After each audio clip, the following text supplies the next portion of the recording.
Hej, witajcie! Dzisiaj znajdujemy się na przedmieściach miasta.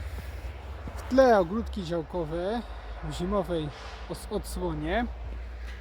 Z tej strony las, tam dalej obwodnica. No a stare koleje wąskotorowe biegną właśnie w tym miejscu. No i tym szlakiem tych starych kolei wąskotorowych dzisiaj powędrujemy, a mianowicie jeszcze niedawno, tak całkiem serio wam powiem, prawdziwy Moodmaster był tylko jeden, a był to GWG 1000. Niedawno przybył kolejny GWG 2000, było dwóch, a dziś mamy już trzech, przecież jest model GWG B1000, tak? Czyli co, trzej Moodmasterowie to nie jeden, można by to tak powiedzieć żartem. Ale dzisiaj porozmawiamy sobie o GWG 2000. Właśnie, porozmawiajmy o Moodmasterze GWG 2000.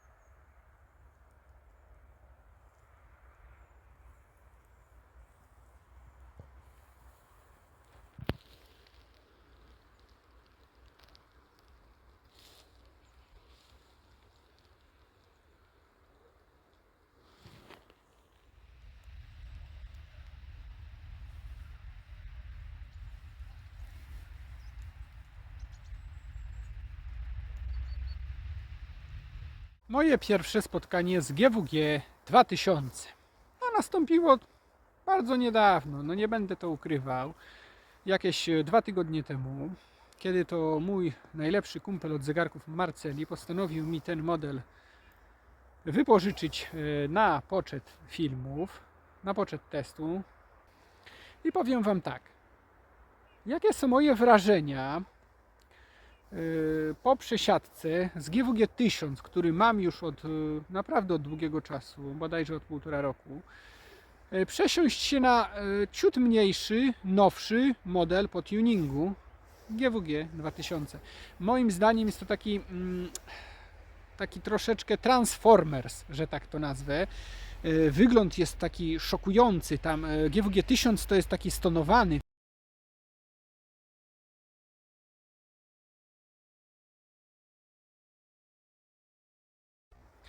GWG 2000, najwygodniejszy Moodmaster, jakiego do tej pory miałem na ręku. No co prawda, nie miałem jeszcze modelu B1000 GWG, ale jeśli chodzi o tego Moodmastera, a GWG 1000, to po prostu nie ma porównania, jeśli chodzi o wygodę noszenia tego oto zegarka. Przez to, że zegarek jest tak dopracowany w szczegóły, zbudowany z wielu różnych materiałów, ma też to swoje pewne wady, a mianowicie takie, że jeśli chodzi o Moodmastera, wiadomo, może nam spaść, może nam się otrzeć, może nam uderzyć, może nam się upaplać w błocie, możemy mieć przecież problem go domyć, bo przecież mamy tyle różnych szczeli.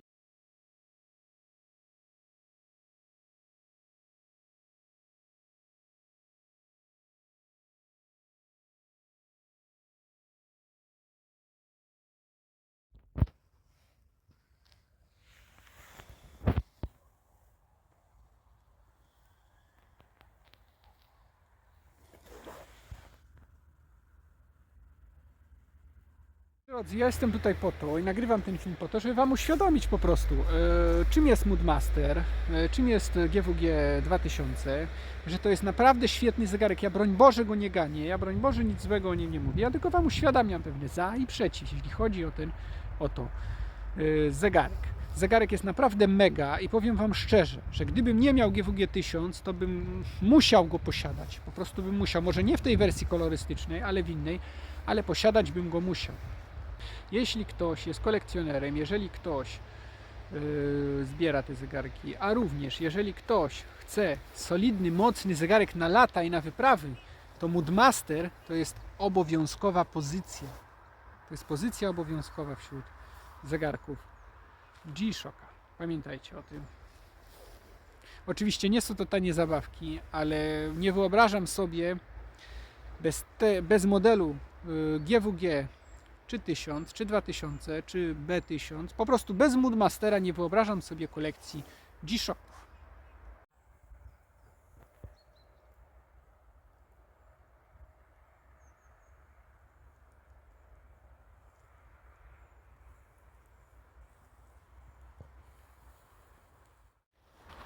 A jakie nasz zegarek posiada wymiary oraz ile waży? Waga zegarka to 106 gram. Grubość koperty wynosi 16,1 mm.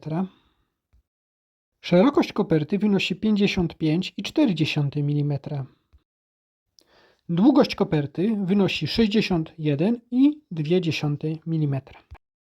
Może sobie teraz powiemy trochę o funkcjach tego zegarka. Nie za dużo, ale troszeczkę Wam o tym opowiem. A więc co, moi drodzy, możemy sobie opowiedzieć o funkcjach zegarka GWG 2000.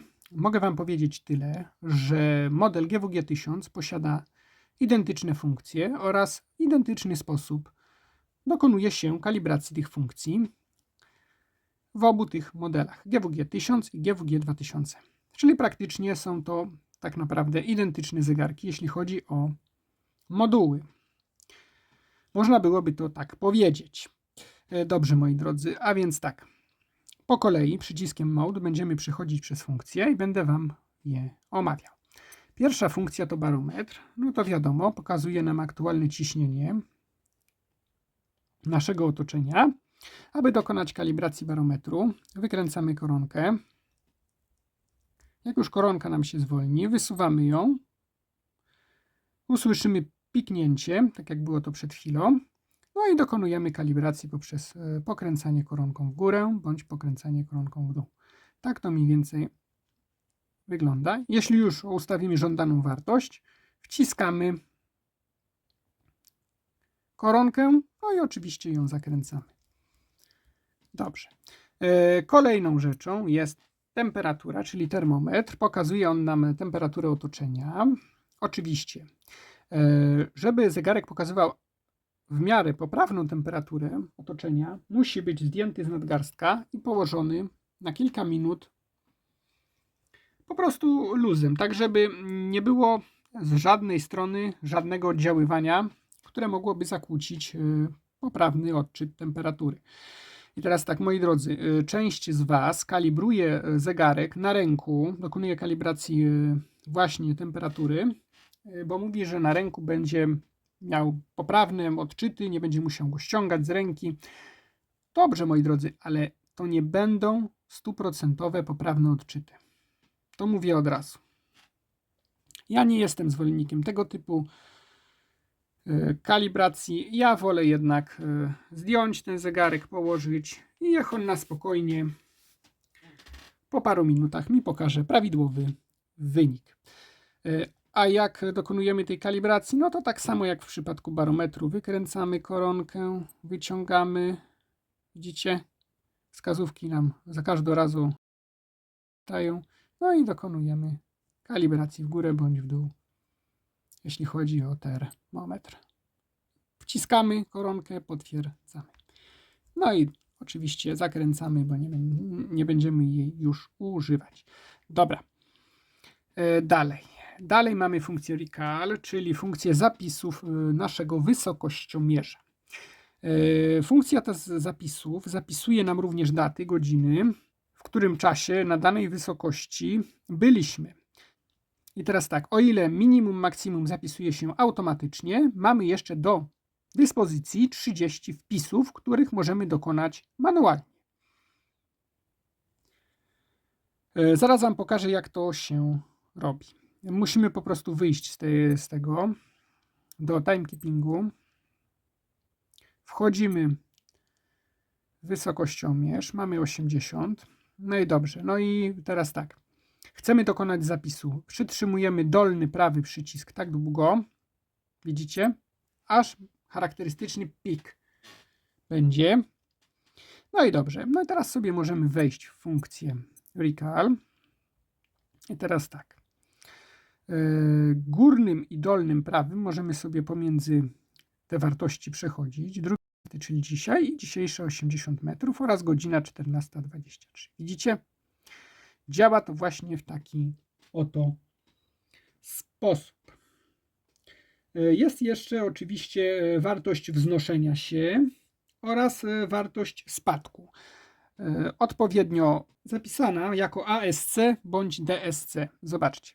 Teraz mamy tak, pierwszy zapis DSC, czyli wartość spadku, ASC i wartość wznoszenia. No i oczywiście razem z datami. Wysokość minimalna, wysokość maksymalna. Dobra. Jeśli chcemy to skasować teraz, moi drodzy, przytrzymujemy górny lewy przycisk tak długo, clear, widzicie? I teraz mamy skasowane wartości. Oczywiście jest to nieodwracalne, także więc uważajcie na to, moi drodzy. No ale tego przypadkiem się nie da, bo to trzeba naprawdę długo przycisnąć. No dobra. Jesteśmy w trybie stopera. No żeby ruszyć stoper, no to prawym dolnym przyciskiem. Start.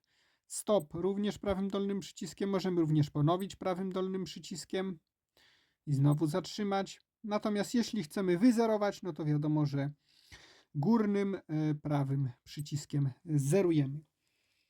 Ale to był pomiar upływającego czasu. Natomiast jeśli chcemy zrobić pauzę i sprawdzić międzyczas, no robimy to następująco. No startujemy go prawym dolnym.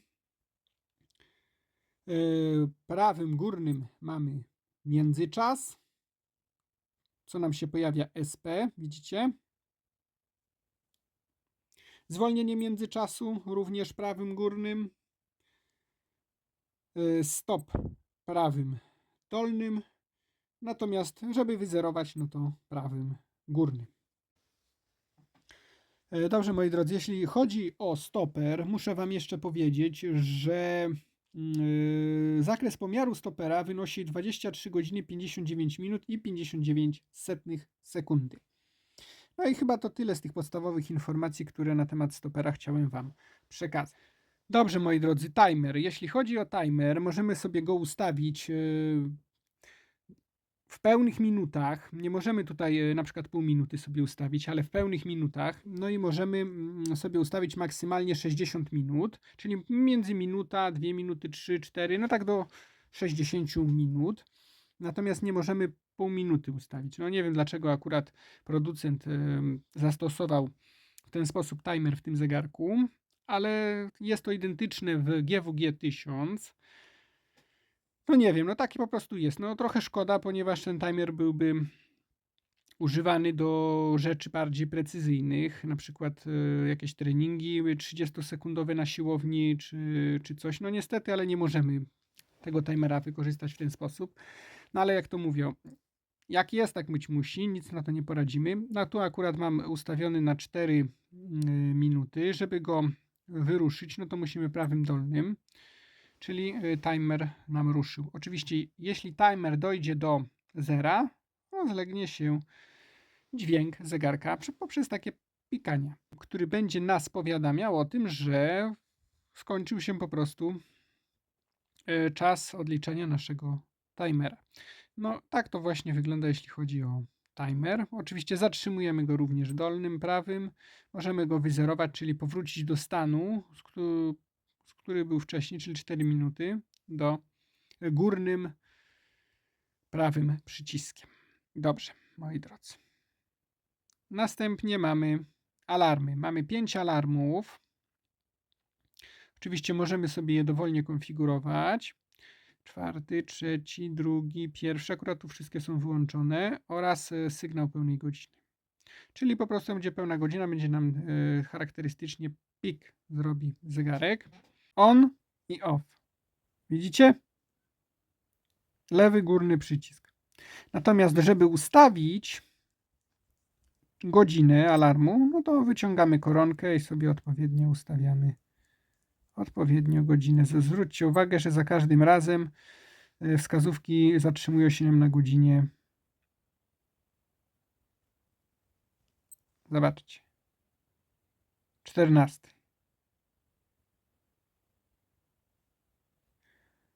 Czy drugiej, można by to było tak nazwać.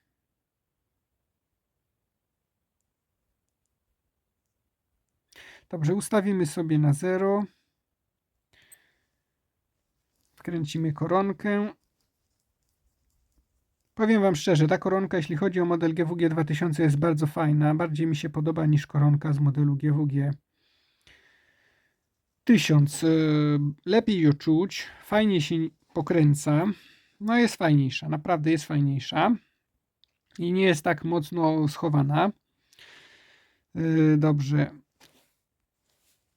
I teraz tak, no po prostu żeby dezaktywować, no to górnym lewym przyciskiem aktywacja, dezaktywacja. Dobra.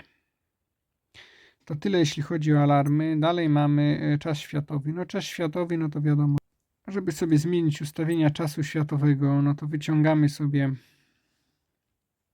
koronkę i sobie zmieniamy. Na przykład tu akurat mamy na ringu Londyn, Paryż. Tylko nie wiem, czy to nie ma ostrości dobrej w tym. Ateny, widzicie? Na tym ringu te napisy, no będzie to ciężko widzieć, bo to jest, no niestety, ale małe. A mamy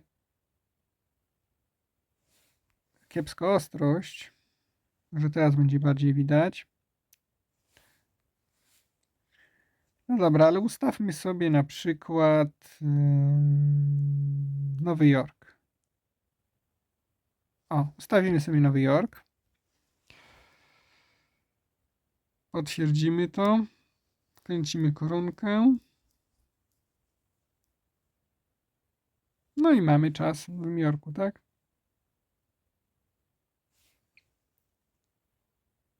Widzicie? Za każdym razem, jak przyciśniemy przycisk lewy górny, wskazuje nam. Teraz wyszliśmy do timekeepingu, no i wrócił nam czas obecny. No i jeszcze mamy tak RC, czyli kiedy nasz zegarek synchronizował się drogoradiowo z zegarem atomowym w Mainflingen w Niemczech. Mamy wszystko tutaj pokazane. Godzina 1:04 i data 3 grudnia. Wszystko mamy dokładnie pokazane, jeśli o to chodzi. Moi drodzy, jak wygląda set od zegarka GWG 2000? Moi kochani, jak wygląda set, czyli pudełko od naszego Moodmastera GWG 2000, akurat z wersji 1A3R, aczkolwiek każda wersja kolorystyczna tego zegarka jest w jednakowym secie, czyli pudełku.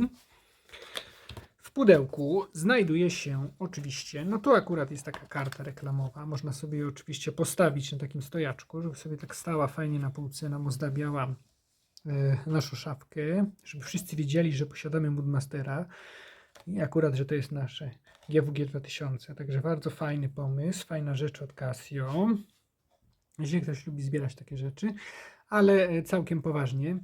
Znajduje się taka reklama. Znajduje się karta od G-Shocka, znajdują się jakieś tam papierki, znajduje się instrukcja obsługi w kilku językach, bodajże chyba nawet nie w polskim, to chyba nie jest nawet w języku, języka polskiego to chyba nie mamy tej instrukcji, nie mamy. Mamy oczywiście kartę gwarancyjną z dowodem zakupu, czy paragonem, czy ewentualnie jeśli ktoś kupywał na fakturę, no to będzie miał fakturę osobno, to już jest sprawa indywidualna.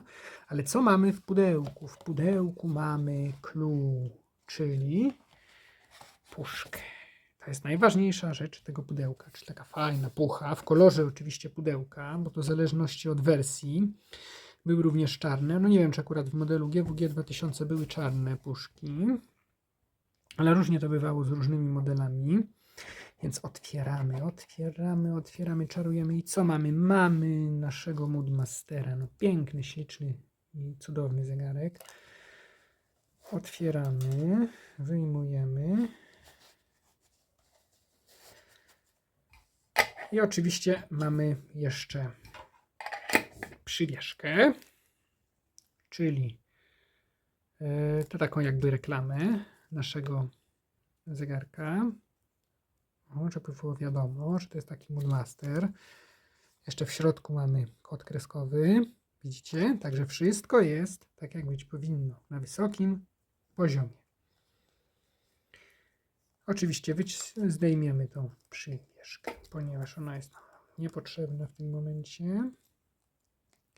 Odłożymy. No i mamy nasz wspaniały zegarek. Tak wygląda set od zegarka Casio GWG 2000 Moodmastera. A co wy sądzicie na temat tego Moodmastera? Dajcie znać w komentarzu, jeśli macie taką ochotę.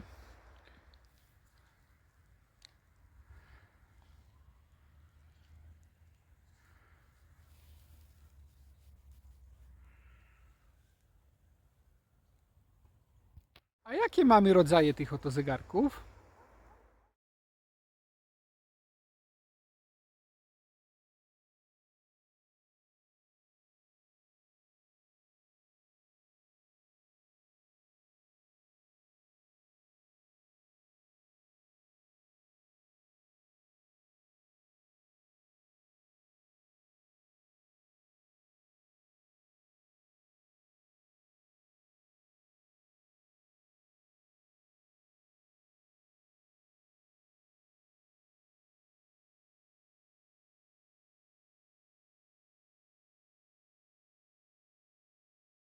Chodzi o sam wygląd GWG 2000.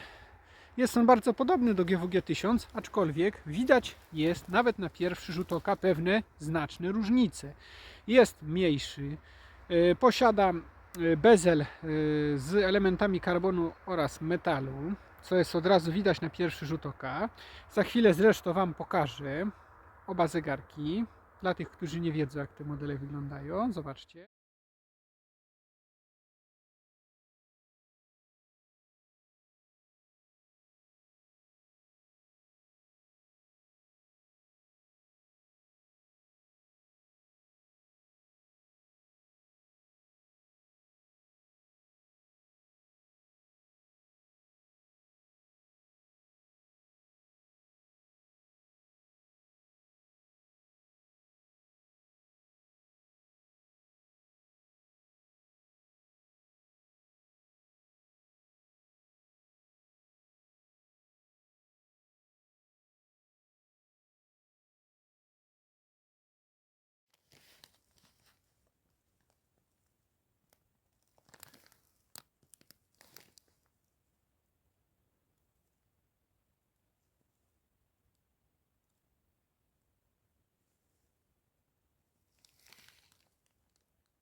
Luma w zegarku GWG 2000.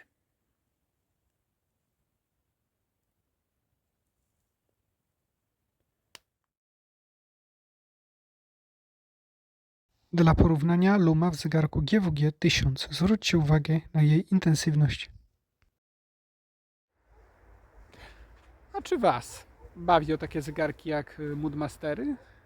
Czy w ogóle, czy wolicie jakieś smartwatche, czy wolicie po prostu jakieś zegarki normalne? Może nie chcecie takich, nie wiem, ekskluzywnych, super zegarków na wyprawy? Nie wiem. Chciałbym Wam jeszcze powiedzieć, że Moodmaster jako seria zegarków Master of G, świetne zegarki. Oczywiście to nie jest tak, że nie ma modeli Moodmaster innych niż GWG 1000, 2000 czy B1000, bo są, bo jest jeszcze GWG 100, jest jeszcze GGB 100, jest to też Moodmaster. Aczkolwiek, dlaczego ja o tych zegarkach nie mówię w taki sposób do Was? Dlatego, to są oczywiście Moodmastery, ale ja nie mówię o nich Moodmaster, dlatego że tymi flagowymi modelami G-Shocka, Moodmasterami, takimi prawdziwymi z krwi i kości, to są właśnie te modele GWG 1000, 2000 oraz B1000. To są modele naprawdę z krwi i kości, prawdziwe Moodmastery. Dlaczego? A właśnie dlatego, że te modele możemy założyć na rękę i iść na wyprawy, czy po prostu nawet na przysłowiową wojnę. Bo tak, ten zegarek jest samowystarczalny. Nie wiem, czy zauważyliście, ale w modelu GGB 100 jest bateria. Oczywiście żywotność tej baterii też nie jest zbyt długa. Dlaczego? Dlatego, że w zegarku stricte z kompasem, z wysokościomierzem, jeszcze nawet makrokomierz, ale to już jest temat tabu, że tak powiem, w tym modelu GGB 100. Nie będziemy się na ten temat rozwodzić, ale chcę Wam tak opowiedzieć ciekawostkę, że jeśli chodzi o baterię, no około 2 lat wytrzymuje. No wiadomo, jeśli to jest model na baterię, no to musimy ją wymieniać. Musimy też zegarek rozszczelniać, a jeżeli będziemy zegarek rozszczelniać, no to wiadomo, że istnieje jakieś tam ryzyko zaparowania zegarka. No to po pierwsze.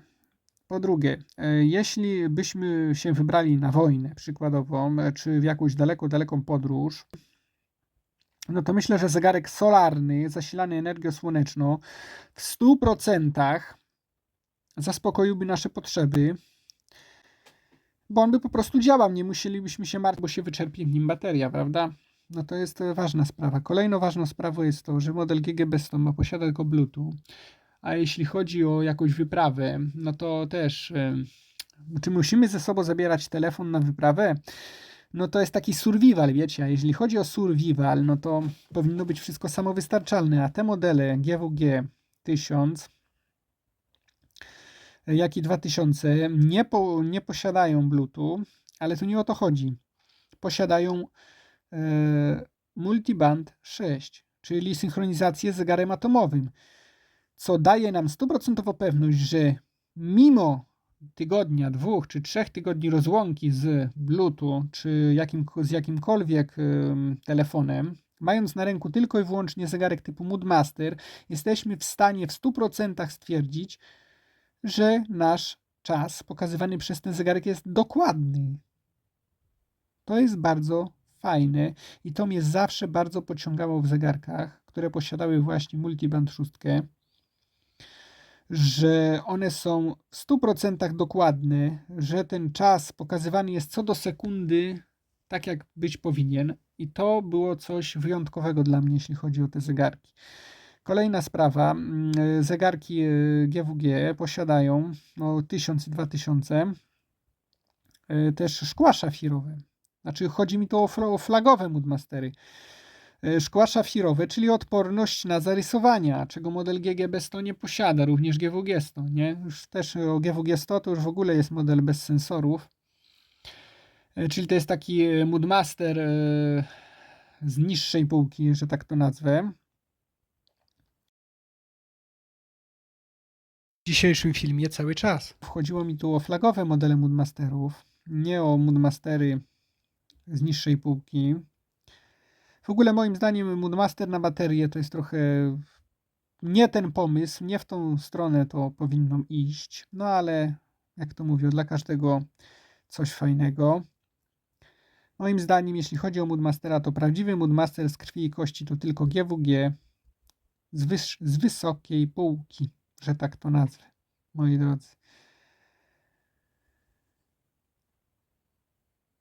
Są to zegarki samowystarczalne, zasilane energią słoneczną, synchronizujące się z zegarem atomowym, posiadające szkło szafirowe, posiadające również super odporne materiały najwyższej jakości. Wiadomo, cena ich nie jest niska, ale w 100% ten zegarek jest warty każdej wydanej na siebie złotówki. Czy się podoba? No to już musicie sobie sami na to odpowiedzieć. To jest kwestia gustu. Są gusty i guściki, o tym się nie dyskutuje, natomiast chcę Wam w 100% powiedzieć, że jeśli chodzi o wyprawę, to jest zegarek, który nie potrzebuje prądu, nie potrzebuje wymiany baterii. To jest zegarek bardzo trwały, z dobrych materiałów. Jeśli ktoś z Was nie potrzebuje smart zabawki, to tylko i wyłącznie ta seria G-Shocka zaspokoi Wasze potrzeby. No i to tyle, co chciałem powiedzieć. Już nie będę Was zanudzał więcej na ten temat. Trzymajcie się do następnego filmu. Hej!